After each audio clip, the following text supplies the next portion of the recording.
If the integration is of the form integration of e raised x and then followed by fx plus f dash x. Now one function is there, call it as say cos x. F dash x will be what? Negative sin x. And if e raised x is in front of that, so this is e raised x cos x minus sin x, so we are calling it as e raised x into fx plus f dash x form. And the direct result of this expression is e raised x fx plus constant of integration. That means if you follow this example, it will be directly e raised x cos x. Fx is cos x, f dash x is negative sin x. So let's see the proof also. Now the proof will be, we'll multiply inside first. That is, the integration will become e raised x into fx, and then we separate this other term also, integration of e raised x into f dash x. Now what we can do is, first let me tell you that integration of ex and differentiation of ex will always be e raised x. It won't change. And if you write fx, the differentiation of fx is simply represented by f dash x. So both the things I explained what all content we have in this expression. Now both the terms you can integrate. You can integrate either the left one, either the right one, or the first one or the second one. It will not matter. Alright. So let's start with the first one. We'll keep the second one like that because it is going to cancel. You'll just see in a short while. And you know I late, I told you already, this e is the exponent. So that's why we have to take the fx as the first function. So we are taking fx, e raised x, integration of e raised x, then integration of differentiation of fx, d by dx of fx, and then integration of e raised x, dx, and then dx. And just remove this for now. Integration of e raised x, f dash x is already there. We haven't touched it. Now this first expression will be e raised x because integration of e raised x will be same. D by dx of fx is f dash x inside an integral. E raised x again, integration is e raised x only.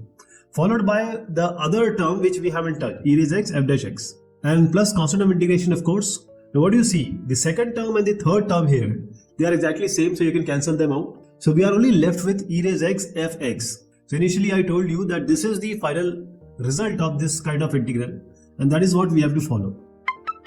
E raised x cos x minus sin x. Now the formula is e raised x followed by fx plus f dash x. That is, there is a function. We write that function and then we write the differentiation of that function. And we multiply it with e raised x, and the final answer or the result will be e raised x or e to the power x into fx plus constant of integration. So this is what we are going to follow in this question. If we call it as fx, cos x as fx, then what is the f dash x? It will be negative sin x. So we have this exactly same form, fx plus f dash x. Cos x minus sin x is fx plus f dash x. So the integration will become like this. What is the first function? E raised x into fx plus c, that is the final result. So e raised x cos x plus c. Now if this question is worth one number, this is the answer.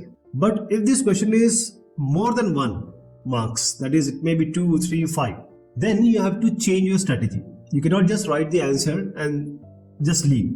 You have to actually show the proof. So what we will do here is, in this integral e raised x cos x, we are taking it as t. That is, always take e raised x and fx, because this cos x minus sin x is just an example, but it can be fx and f dash x both, anyone of the expression. So now differentiating both the sides, we have taken e raised x into fx, which is cos x equals to t. When we differentiate it, e raised x cos x, and then we have e raised x, and cos x differentiation will be negative sin x. And this will be equal to what? This will be equal to dt by dx, because we are differentiating both the sides. Now this e raised x we can take common.